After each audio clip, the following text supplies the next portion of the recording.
ভিখারি হাল্ক রে, চল জলদি রাস্তাটা পরিষ্কার কর রে। আমার এমএলএ বাবা আসছে রে, রাস্তায় কাদা পেলে তোকে চাকরি থেকে বের করে দেবেন রে। আরে ভিখারি, আমার গাড়ি থেকে দূরে সর রে, তোর ছোঁয়া লেগে আমার গাড়িটা নোংরা না হয়ে যায় রে। আরে রে, এই এমএলএ এর মেয়ে আমার মজা উড়িয়ে চলে গেল রে। কিন্তু দেখিস, একদিন আমিও তোর থেকেও দামি গাড়ি কিনবো রে।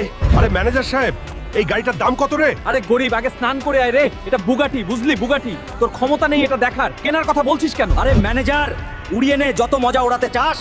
একদিন তোর শোরুমের সাথে তোকেও কিনে নেবো রে। আরে ইয়ার, এখন আমি এত টাকা কোথা থেকে আনবো রে, যা দিয়ে দামি গাড়ি আর নিজের স্বপ্ন পূরণ করতে পারবো রে? এসো এসো, জাগ্গু দাদাকে হারাও আর জিতে নাও 700 কোটি টাকা। কি রে, 700 কোটি? আমি হারাবো জাগ্গু দাদাকে। আরে আরে, এখানে কোনো বাপের বেটা আছে যে জগ্গু পালোয়ানকে হারাতে পারে? আরে এখানে কোনো বাপের বেটা জন্মায়নি যে আমাকে হারাতে পারে। আরে দেশবাসী, আমি লড়বো রে এই জগ্গু দাদার সঙ্গে। তোমরা শুধু লাইক আর